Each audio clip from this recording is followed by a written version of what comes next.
For as long as I can remember, the wilderness has been my refuge. Life here isn't for everyone, but I've grown to love its rugged beauty and solitude. My days blur together, filled with chopping wood, fishing, and watching the weather. It's a simple life, but it suits me, especially after the noise and chaos I left behind. Here, amidst the mountains and the sea, I found a peace that had long eluded me. I moved to this remote Alaskan territory a couple of years ago and mostly keep to myself. The town is small, just a handful of buildings along the shore. I only go there when necessary, mainly for supplies. With winter approaching, a trip to town became unavoidable. Months had passed since my last visit. The settlement, home to about 300 people, has a couple of gas stations, a grocery store that doubles as a hardware shop, and a small flight service. I needed to stock up before winter fully set in. As I tied up my boat this morning, I unexpectedly slipped and fell into the icy water. Amber was there to help with the lines. She's about 19 or 20 and always on the dock when I come to town. While she's friendly, I keep my distance. She's much younger than me, and I respect her family. It's obvious she has a crush on me, but she's just too young for me to consider. As she was tying up the bowline, a reckless boater sped into the dock area. They came in fast and slammed into reverse, sending a huge wake across the water. Amber, with her back turned, was thrown into the water as the wave hit the dock. Without hesitation, I dove in after her. The cold shock nearly took my breath away, but I managed to swim to her. I glanced up to see the boaters laughing. Anger surged through me, but I focused on getting Amber back. I grabbed her under the arms and dragged her to the dock. Another person helped pull her up, and I used the cleat to haul myself out. The water was around 38 degrees, and we were both shivering uncontrollably. We needed to get warm immediately. The best option was the shower on my cabin cruiser, which was nearby and had a full water tank. Go get Lacey. Tell her Amber fell into the water. She's at my boat and will be in the shower warming up. She'll need a change of clothes. You got it, JW. I watched Ben take off down the dock. For a man of 65, he moved like he was 20. I was impressed. I managed to stand up, shivering uncontrollably, then bent down to pick up Amber, who was curled up and shaking. I had little time before I'd be too weak to move her. I carried her onto my boat, started the generator, and rushed to the lower berth. I quickly turned on the shower and exposed off Amber's wet clothes, pushing her under the warm water. She leaned against the shower wall as I exposed down to my boxers and joined her, rubbing her arms, back, and legs to get her blood circulating. I was grateful for the on-demand water heater I'd installed. It wasn't burning hot, but it was warm enough. The tight shower stall made it difficult, but I kept rubbing Amber's body to warm her up, feeling my own temperature rise slightly too. She had been in the water for about 5 to 8 minutes, and I had been in for almost as long. The cold had chilled me to the bone, but after 10 minutes, Amber started to come around. I took a chance and stepped out to heat up water on the stove. We needed something warm to drink. Dripping wet in my boxers, I struggled to light the stove with my shaking hands. Just then, Lacey came in behind me as I nearly whined in frustration. Whoa, JW, you're nearly unclothed. Where's Amber? In the shower with hot water running. Need to make hot chocolate. You get back in the shower. I'll handle the water. Tom will be here soon. What happened? Later. Get in the shower now. I didn't think about how it looked, being nearly unclothed in the shower with Amber, their daughter. I was just too cold to care. Amber was still shivering with her back to me, so I kept rubbing her to warm her up. Your mom's outside and your dad will be here soon. Damn, move, rub. We need to warm up. I'm warm now. This is a dream come true for me. You saved my life, JW. I just pulled you out of a bad situation. You didn't think twice. You saved my life. Yeah, and almost froze doing it. Move your arms and legs. Your mom's making hot chocolate. A few minutes later, I heard Tom, her father, come aboard. I knew it was time to get out of the shower and into dry clothes. Then it hit me. Their daughter was unclothed. What would they think? I stepped out first, wrapping a towel around Amber. Her mom handed her clothes as I dried off quickly and pulled on jeans and a sweater. Lacey handed me a cup of steaming hot chocolate. Here you go, JW. There's a bit of Irish in it. Thought you both could use it. Thanks, Lacey. How's Amber? Oh, she's fine. Just had her first shower with a man she thinks a lot of, and one she's now seen most of, Lacey said dryly. I know. I blushed. It was the fastest way to warm us up. I didn't mean anything. Hey, JW, we know. We'd have done the same. You do what you need to survive. That water is freezing. Tom nodded. How long were you in? About 8 minutes for Amber, 6 for you? Felt like hours, I admitted. With how low your body fat is, I'm not surprised you were so cold. You both were close to hypothermia. Lacey gave Amber a once-over. Amber blushed and looked away. Yeah, I'm just glad we were close to the dock when it happened. I knew JW would save me. He's that kind of man, Amber said, her voice full of admiration. It worried me a bit. What happened? Ben mentioned that big cruiser came in fast and its wave knocked Amber into the water. He said you dove in without a second thought. I can't thank you enough, JW. You saved my baby's life, Lacey said, talking quickly, sensing the awkwardness in the air. Yeah, I jumped in because I saw she was struggling to breathe. That cold water can cause muscle spasms that are hard to control. She's lucky she didn't swallow a lot of water. Whatever you did, you saved her life. I can never thank you enough, Lacey replied, looking serious. Well, we should thank that girl on the boat for our cold bath.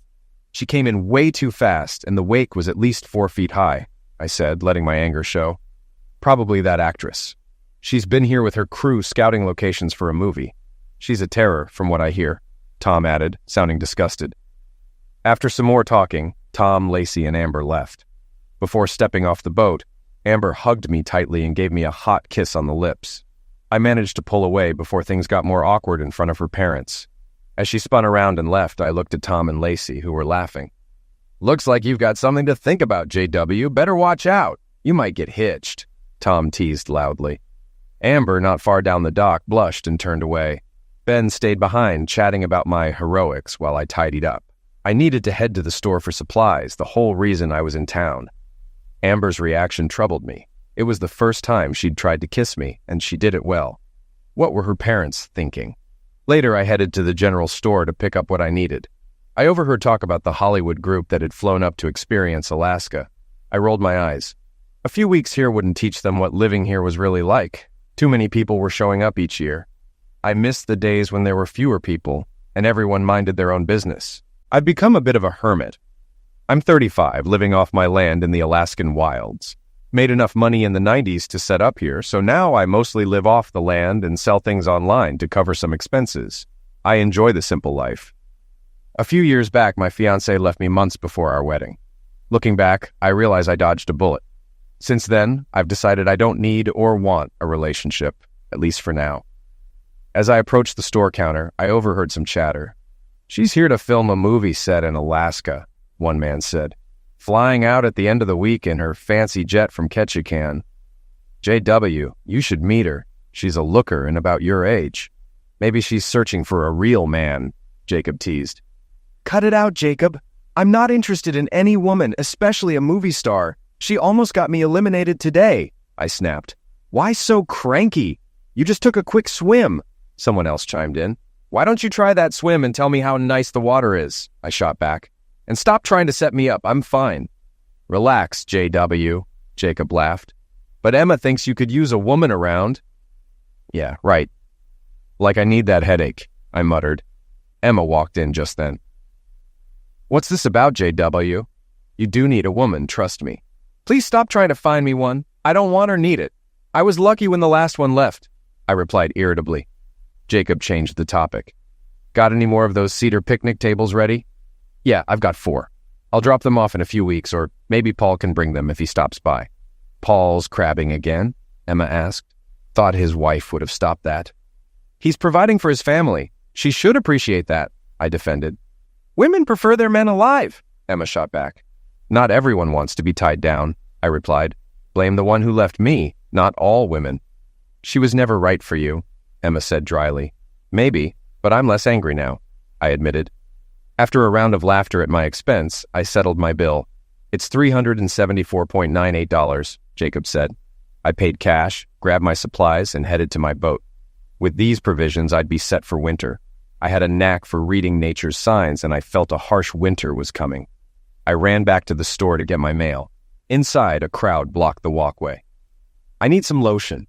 My skin's drying out. You probably don't have anything good, but I'll take whatever until I can get something flown in, an annoyed voice said. Yes, ma'am, I'll get it for you, Jacob replied, practically stumbling over himself. I chuckled as I squeezed past her. What's so funny? She snapped.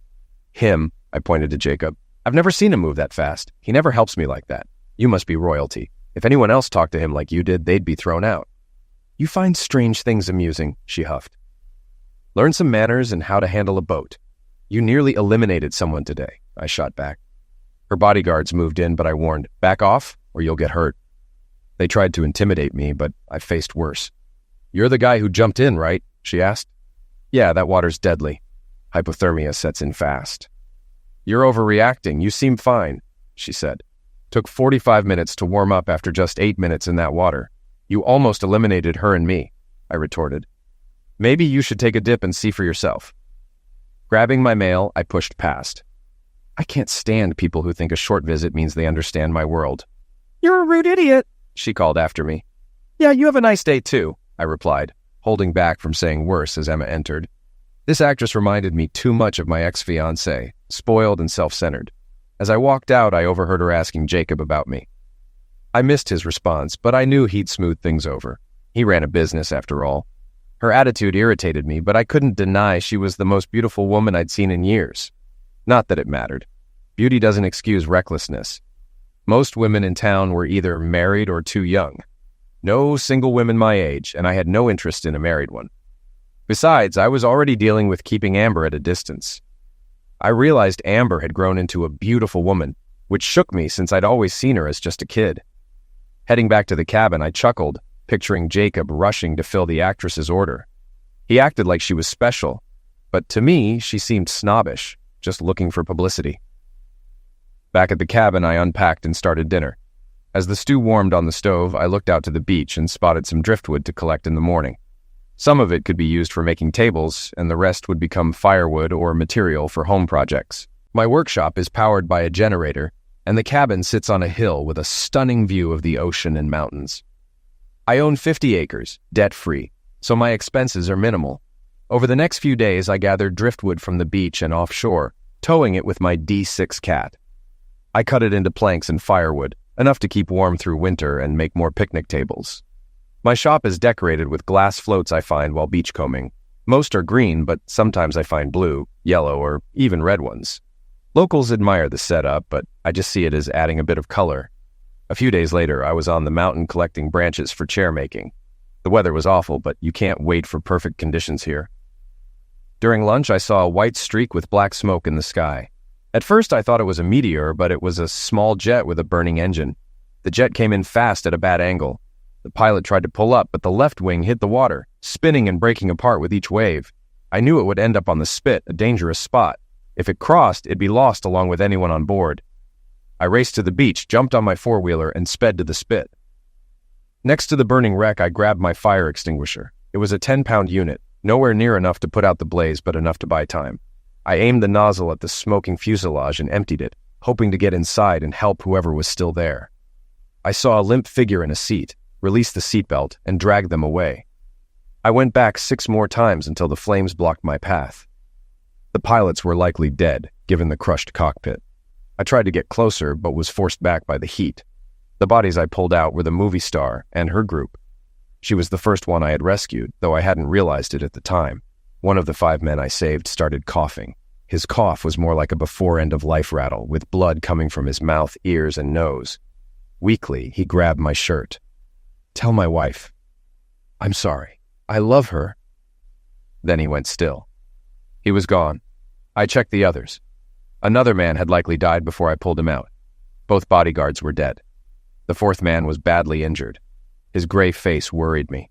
I covered him with my raincoat. The second person I pulled out was a young woman, part of the actress's group. Her arm was clearly broken. She needed medical help, but the worsening weather made it doubtful the Coast Guard could reach us. The actress, the first one I rescued, had some cuts and a head wound, but seemed mostly okay. I hoped she could help. "Are you hurt?" I asked her, concerned.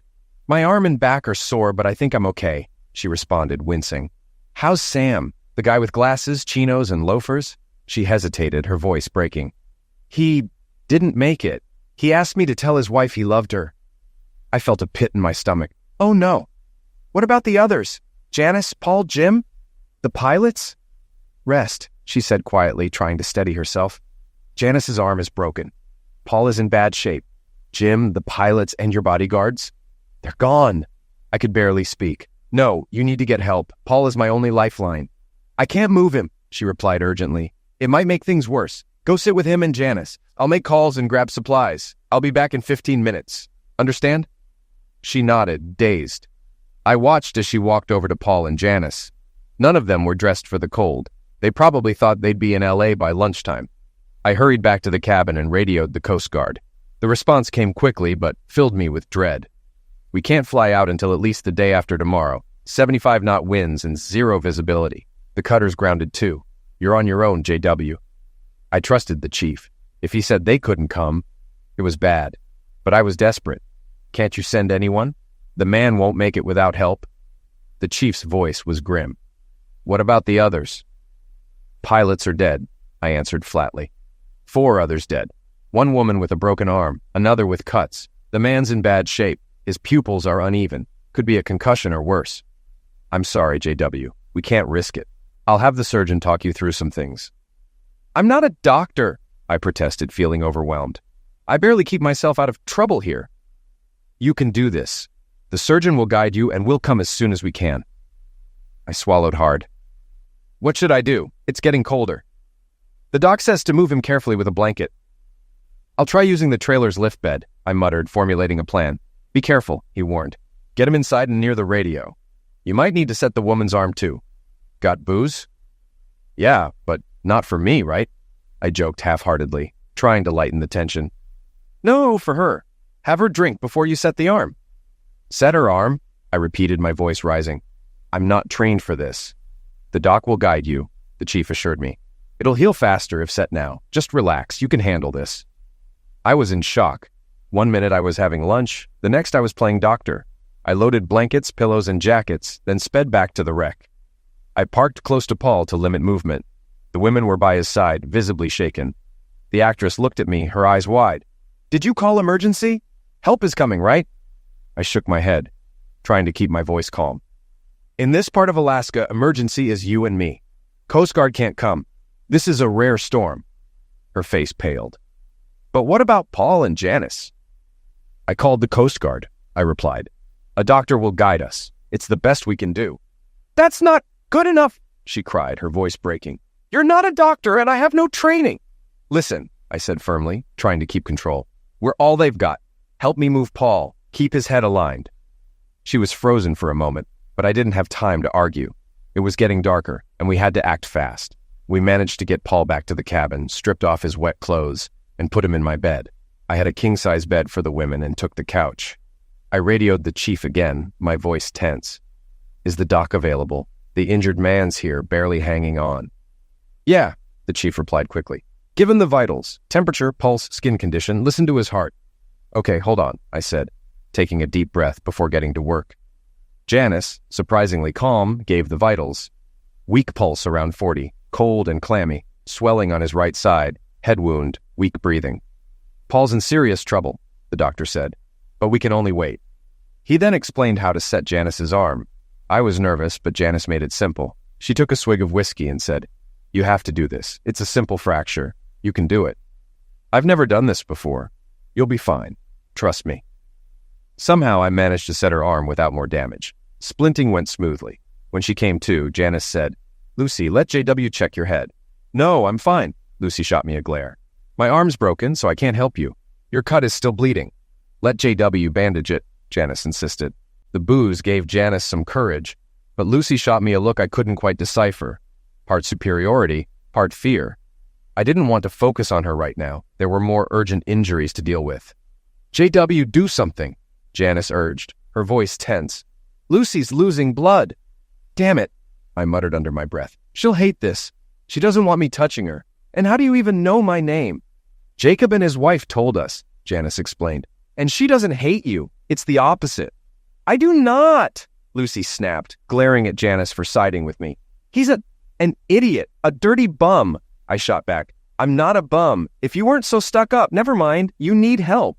Or do you want to pass out and have me take care of you when you can't argue about it? Enough, Janice cut in, clearly done with the bickering. Lucy, lie down. JW, get the first aid kit. Lucy reluctantly lay on the couch, still fuming. I grabbed the kit and went to work while Janice hovered nearby, keeping a watchful eye. When I touched Lucy's head, she flinched. Hold still, I said, trying to keep my voice calm. I'm not going to hurt you. Just need to clean and cover the wound. She flinched again, but I focused on being as gentle as possible. The bandage wasn't perfect, but it would do the job. Once I finished, Lucy tried to sit up, but Janice gently pushed her back. "Stay put," Janice ordered softly. "JW will get you a blanket and pillow." "I thought you two would take the king-size bed," I said, glancing between them. "I can carry her in there." Janice shook her head. "No, she needs to rest here. I'll sleep in this chair. You take the bed." "No way," I insisted. "You two take the bed. I'll carry her in so you can both sleep better. It's a king-size, plenty of room. My house, my rules." Later that night, I woke up to find Janice standing over me. She bent down, kissed my forehead, and adjusted the blanket. "You didn't have to do that," I murmured, still half asleep. "What was the kiss for?" "To say thank you," she replied softly. "You saved us." "No, I just helped," I said, brushing it off. "Paul's still not out of the woods, and Lucy's sleeping too hard. You should get some rest. Your arm must be killing you." I took some Tylenol and more whiskey. Hard to sleep with the pain. "Hey, that's good whiskey," I teased. "No, it's not," Janice shot back, smiling faintly. "Bet it cost you about $14. "Maybe," I admitted, grinning. "But that's not the point." "It doesn't matter," she said, her tone more serious now. "What matters is you're not as bad as we thought. You really tried to help us." "Yeah, well, it just means I can't mind my own business." "You're a real pain, you know that," she teased. "I'm sorry, Janice," I said, softening. "It's been a long day. You need to rest. Help might come by morning." She shook her head slightly. "Help is already here, in the form of you." "I'm not much," I muttered. "Trust me, you are," she replied quietly. The next day was quiet, except for the storm raging outside. I called the Coast Guard again, but they still couldn't fly or send the cutter. I made a fire to keep the cabin warm. As I stood by the stove, I heard someone approach from behind. "What are you doing?" Janice asked, her arm still in a sling. "Making breakfast," I replied. "Eggs, bacon, pancakes, and toast?" She raised an eyebrow. "How do you have a toaster out here?" "Generator out back," I explained. "Got a toaster, microwave, TV, even internet." "TV?" she asked, clearly surprised. "Satellite, not cable. I'm not as backwoods as you think." She smiled faintly. "How's your arm? Need more Tylenol?" "I'm okay," I assured her. "Took some earlier. Can I help?" I shook my head. "Just sit and talk. You shouldn't be moving around with that arm." "It's my arm, not my leg," she said a bit stubbornly. "I need to do something. I owe you." "You don't owe me anything," I insisted. "And if you try to help, I'll carry you back to bed." "Sounds like macho Neanderthal talk," a voice chimed in. I turned to see Lucy standing there, arms crossed, looking skeptical. "She's supposed to rest," I said defensively. "I'm not an idiot, despite what you think," Lucy shot back. "Yeah, and you've got a chip on your shoulder about me." "Both of you stop," Janice snapped, irritated. "Lucy, let's go check on Paul. Leave JW to cook." Lucy rolled her eyes. "I'm not hungry. Whatever he cooks would probably eliminate me anyway." "That's not fair, Lucy," Janice said firmly. "You need to apologize." Lucy glanced at me with a mix of contempt and something else. I turned back to the bacon. "It's fine," I muttered. "She doesn't need to apologize." There was a pause before Lucy spoke again, her voice softer. "Yes, I do. I'm sorry, JW." "All right," I replied, trying not to sound smug. Lucy's eyes flashed angrily. "That's it? All right?" she snapped, clearly expecting more. I was caught off guard, but before I could respond, Janice stepped in. "Lucy, stop! He accepted your apology. Let it go." "But what about how he's treated me?" Lucy demanded. Janice sighed. "Come talk to me, Lucy. Leave JW alone." "Fine," Lucy huffed. The two of them left to check on Paul. What they didn't know was that I had been up several times during the night, checking on him. He was hanging on, but I was growing more anxious, hoping the Coast Guard would arrive soon. After breakfast, I went to my shop for some peace and quiet. I didn't realize someone had followed me until I heard the door creak open, a gust of wind nearly sucking the fire out of the stove. "Wow, you've got quite a place here," Lucy said, her tone surprisingly friendly. It unsettled me. "It's how I make my living," I replied, trying to keep things professional. "You made these?" She pointed to my latest table, clearly impressed. "Yeah," I said. "From spruce and cedar I collect from driftwood." She seemed genuinely surprised. "Those ugly logs turn into something this beautiful?" "I cut, dry, and shape them into tables or whatever else," I explained. "What else do you make?" she asked, her curiosity piqued. "Cabinets, bed frames, chairs, mostly for log homes. I answered. You're quite the craftsman, she said, her praise making me blush slightly. I've had some practice, I replied, feeling a bit self-conscious. All by hand? She asked, stepping closer. Mostly, I said, nodding. I have some power tools, but I do a lot of it the old-fashioned way. Amazing, she murmured, reaching out to take my hand. Your hands look rough, yet they feel soft. She traced her fingers along mine, and I felt a sudden stirring inside. I quickly pulled away, my heart racing. I need to check the generator, I muttered, trying to escape the tension. Lucy looked disappointed as I rushed outside, confusion and nerves battling inside me. Why would she be interested in me? I had nothing to offer someone like her. For the rest of the day, she watched me, starting conversations that made me uneasy. I'd find an excuse to leave. Janice seemed amused, laughing at my discomfort. That night, I insisted they take the bed. I settled on the couch. The next morning, the storm raged on. The Coast Guard said they still couldn't fly out. I followed the doctor's advice, but wished they could take these folks off my hands. That morning, both women borrowed my clothes. Janice wore an oversized shirt, while Lucy's borrowed clothes fit better. Lucy stayed close, her usual sharp comments gone, making me more nervous. Later, I secured some logs on the beach. As I struggled with the cables in the rain, a hand appeared to help. It was Lucy. Together, we secured the logs. I was surprised she came out in the nasty weather. It made me rethink my opinion of her. As we walked back, I saw Janice watching, smiling. That night, after dinner, we all sat and talked, mostly about me and my place. Later, I woke up to see a shadow over me. A soft hand touched my face. You're my knight in shining armor, she whispered. I pretended to sleep, thinking about her words. On day 4, I checked the wreckage for salvageable luggage. There was nothing but rags. When I returned, Lucy was folding clothes. Sorry I was gone so long. Your luggage is all charred. Looks like you'll be wearing my t-shirts again tonight. They're comfortable, she teased, giving me a look I couldn't place. Fine, take any shirt you want, I muttered, retreating to the kitchen. While I washed dishes, Janice stood beside me, attempting to help with her one good arm. After realizing she couldn't do much, she simply watched. You know she's falling for you, she said quietly. No, it's just a crush. You put a small group of people together, and it happens. Once this camp is over, she'll move on. She'll find someone more suited to her life back in Hollywood. I know Lucy better than anyone. She's changing, and it's different this time. She's falling for you, JW. Don't hurt her. Me? Hurt her? Once the Coast Guard gets here, this will just be a memory, some adventure she'll romanticize until someone new comes along. You're underestimating her, Janice insisted. She won't forget you. Janice, we haven't dated, kissed, or done anything lovers do. She's just in summer camp mode. Janice laughed. Oh, you're in for a surprise. It'll be interesting when Lucy gets back to Hollywood.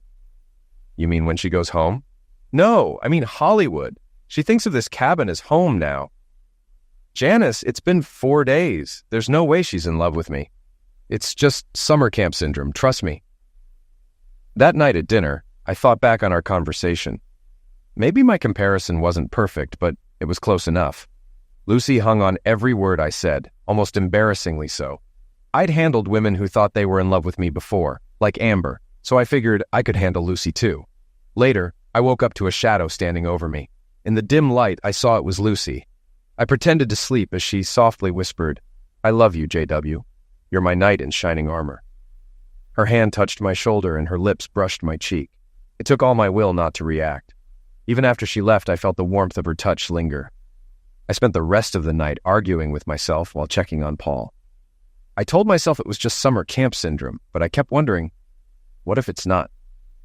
By morning, the storm had calmed, and sunlight began breaking through. We had breakfast, and I prepared Paul, knowing the Coast Guard would arrive soon. Half an hour later, we heard the helicopter approaching. I stepped outside, hoping the doctor was on board. He was. The doctor and a medic entered the cabin, quickly hooking up IVs and getting Paul ready for transport. We'll take him and the young lady to Ketchikan, the doctor explained, gesturing to Janice. Then we'll come back for the others. He turned to me.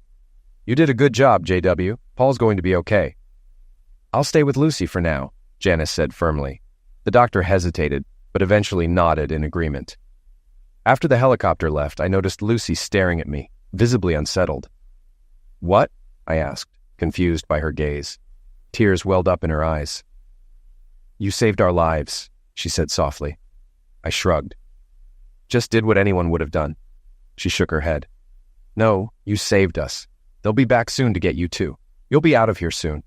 Janice looked at me, her expression full of a newfound understanding. You really did save us, JW. Paul wouldn't have made it without you. And you set my arm like a pro. The doc was on the radio, I replied, trying to downplay it. Yeah, but you did the work, Janice insisted. Fine, I muttered. You're welcome. All of you. Lucy gave me a long look. You really don't like praise, do you? She asked, her voice soft but teasing. I just did what anyone would do, I repeated, feeling uncomfortable. No hero here. It is to us, Lucy said, her tone more serious. Okay. You're welcome, I muttered again, feeling the weight of their gratitude. Lucy let it go, but the look in her eyes told me she wasn't finished with the conversation. Later, the Coast Guard returned to pick up the women. I was relieved. Their presence had been making me increasingly nervous. As Lucy prepared to board, she surprised me by hugging me tightly. Then, before I could react, she kissed me on the lips. I was stunned. What was that for? I asked, still processing the moment. For helping us, she replied with a smile. For saving our lives, and for not being as nice to you as I should have been. You're my knight in shining armor. Could you apologize to the girl who took the swim? I feel bad about that. Sure, I said, still taken aback. Take care of yourself, Lucy. Maybe things will go smoother if you come back. I'll visit when I'm back for filming, she said, looking over her shoulder. If that's okay with you? Of course, I replied, smiling despite myself. The door's always open for you. As the helicopter's sound faded, the place felt different. In 5 days, everything had changed. I realized a few things. Lucy wasn't as bad as I'd thought. I could handle emergencies, and, most troubling, I needed a woman. That last realization hit harder than I wanted to admit. Just those days with Lucy and Janice had changed my mind. The FAA investigators came not long after. They never found the cause of the jet fire. Gradually, life returned to normal. Months passed, but that feeling of needing a woman only grew stronger. I knew I had an issue, but didn't know how to handle it. At Christmas, I got a package from town, gifts from Amber. The delivery guy said she'd asked him to drop them off if he was in the area. It made me start thinking about Amber differently. Now, I had 2 women on my mind. Winter dragged on, but eventually the snow melted and spring arrived. It had been a long, harsh season, but I got a lot done. I finished 25 table sets and some end tables. I decided to take them to town myself, since I hadn't been able to reach Paul to see if he'd made his crabbing trip safely. When I arrived in town, Jacob seemed to be in a mood. Hey, Jacob, how's it going? I greeted him. Pretty busy, he replied. The film crew brought about 100 people, so I've had to double my orders. Oh, they're filming now? I asked, trying to make conversation. Yep, he nodded. That actress has been asking about you. Seems you made quite the impression. Nah, I just helped when they needed it, I said, brushing it off. Not what I heard, Jacob said with a knowing look. Curious, I pressed him. What exactly did you hear? Before he could answer, Emma walked in, and Jacob quickly busied himself with something else. Frustrated, I tried again. What have you been hearing? Nothing. Nothing at all, Jacob said, avoiding eye contact. JW, has Jacob been feeding you stories about the movie, folks? Emma cut in, giving Jacob a playful scold. I'm not sure, I admitted. He mentioned hearing something about last winter, but now he's clammed up. Jacob, you should know better, Emma said, wagging her finger at him. Then she turned to me.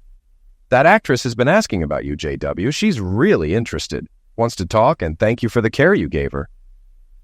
It was nothing, I shrugged, feeling uncomfortable with the attention. It was something to her, Emma countered, and to Paul and Janice too. Paul survived, you know, and he's been asking about you. They all have, especially the actress. She's keen on you.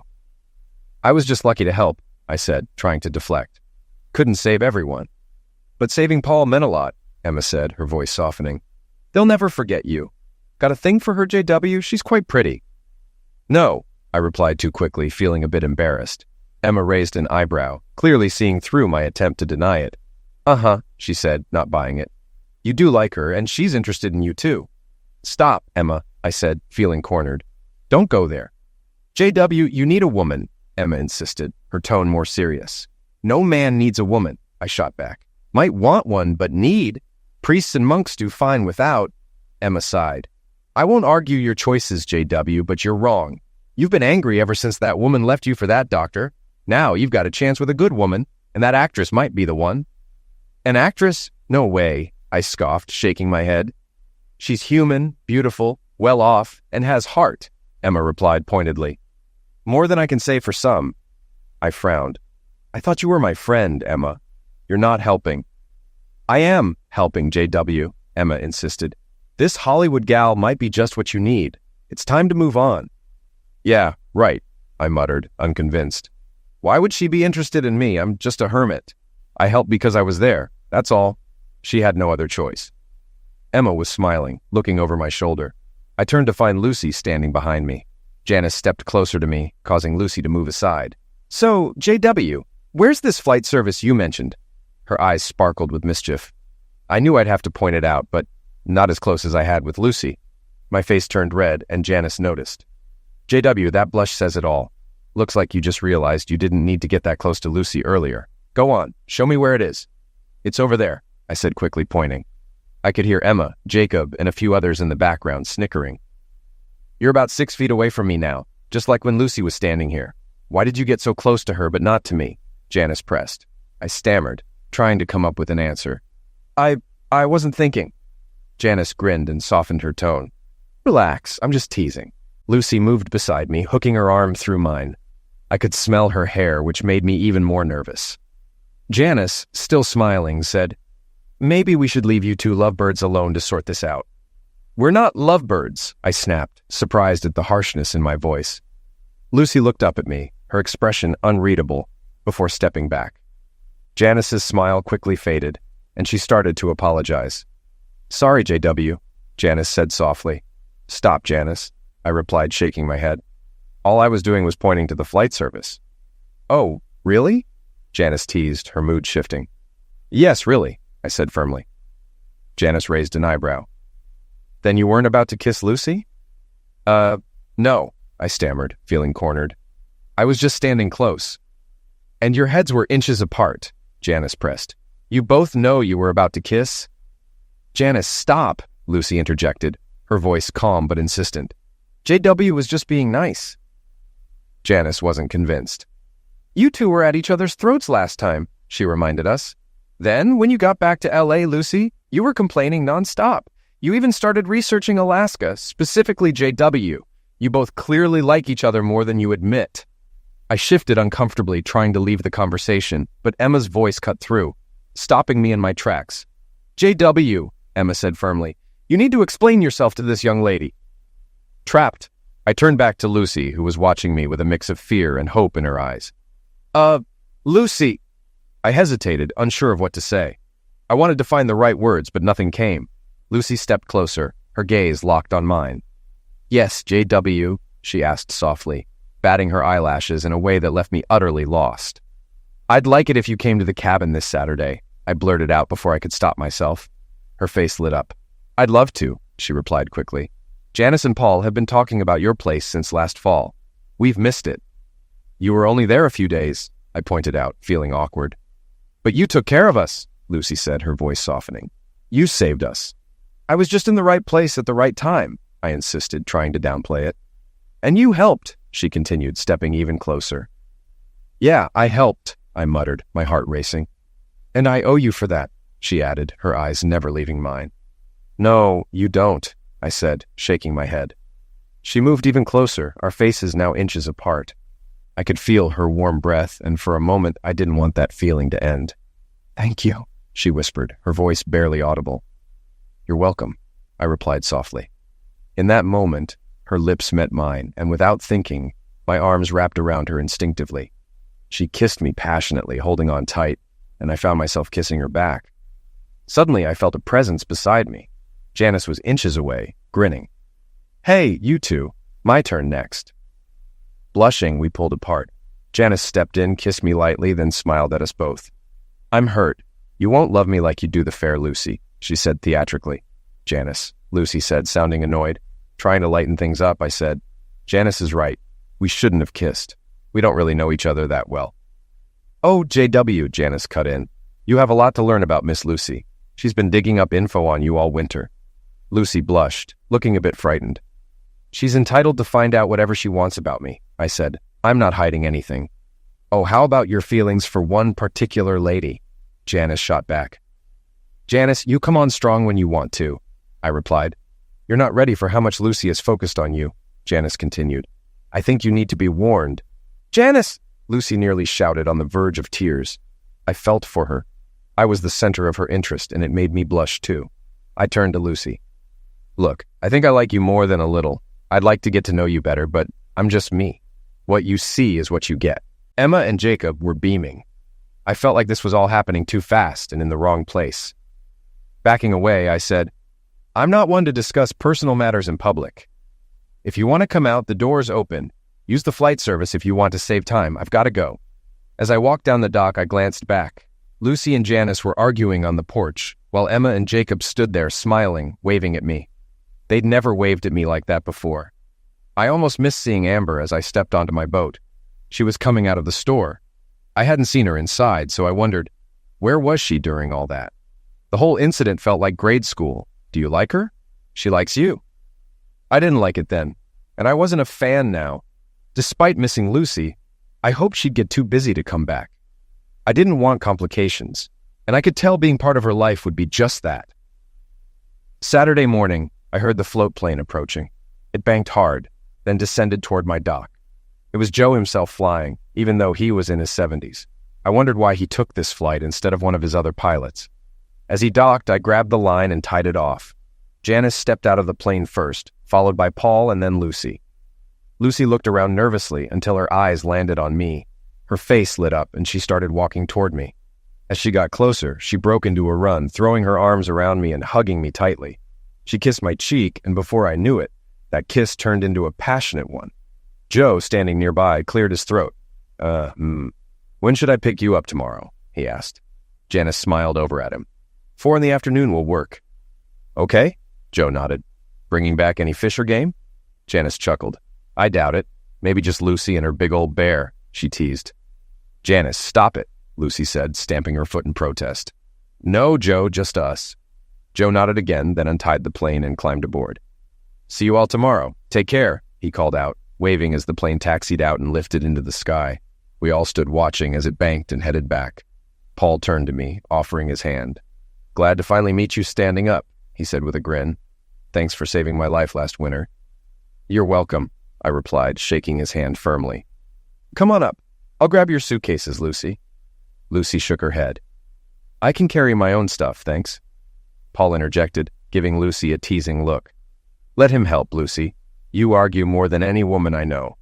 Lucy blushed slightly, then handed me the larger suitcase without further protest. Janice laughed. "Paul, you should have been up and about back then. You could have quieted them both faster than I ever did." "Janice," Lucy snapped, her frustration clear.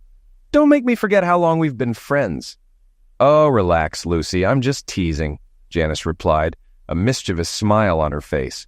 Then turning to me, she added, "By the way, mind if I kiss your boyfriend to thank him, like you did?" "He's not my boyfriend," Lucy exclaimed, struggling to keep her composure. "I was just glad to see him, that's all." "Great," Janice said with a grin. "Then you won't mind if I do this."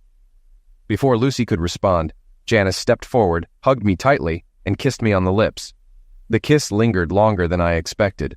Startled, I let go of the suitcase and hugged her back before gently pulling away. I saw a look in Lucy's eyes that hinted at jealousy. I wondered briefly why, but the moment passed as we headed up the path to my cabin. "You girls can take the big bed. Paul, you get the other bed in there. I'll sleep on the couch." I pointed out the rooms, knowing Lucy and Janice already knew the layout. "We don't want to put you out, JW, Paul said. "I can take the couch." "No, take the bed, Paul. It's no problem. I sleep on the couch most nights anyway." I didn't catch the look Lucy and Janice exchanged. It wasn't until later that I realized how much I'd given away with that statement. Sometimes, what seems innocent reveals more than intended. We spent the morning catching up since the crash. I noticed Paul and Janice seemed close, almost like they wanted to kiss, but held back. Meanwhile, Lucy seemed unaware of their tension, which made me wonder. After lunch, I gave them a tour of the property. The last spot was The Point, a flat, clear area at the highest part of my land with an incredible view. It always took my breath away. "Why didn't you build your cabin here?" Paul asked. "The view is amazing." "Building here would ruin this place. I might put a bench near that Sitka spruce someday, but nothing else. It's perfect for meditation, I replied. Meditation? You? Lucy looked surprised. Yeah, I meditate when I can. This spot calms me, I said, smiling to show I wasn't offended. You keep surprising me, JW, she replied. Oh, look, I have cell service. I can make calls or get messages here. Don't count on it. Reception is spotty at best, I said. She looked disappointed, focusing more on cell service than the view. As we headed back, I noticed a small skiff approaching the dock. It was rare to have visitors, so I was curious. Lucy took my arm. You know, we could put a cell tower up here and get reliable service. Why would I want a cell tower messing up the view? I don't need that kind of technology here, I snapped. She looked stunned, and it wasn't until we were near the cabin that I realized she'd said, we could put in a tower. It made me rethink what kind of relationship she was imagining. The person from the skiff was walking up the trail. When they got closer, I saw it was Amber carrying 2 large salmon. Hey, JW, thought you might like some fresh salmon. Just caught these an hour ago, she said, glancing at Lucy and the others. Oh, you have company. Thanks, Amber. We could have a salmon bake if you'd like to stay, I asked, curious, since this was the first time Amber had shown up alone. That sounds good. I don't want to intrude, though. You're not intruding, Lucy cut in, taking my arm. Amber, right? I'm Lucy. This is Janice and Paul. We're just visiting for a couple of days. JW invited us.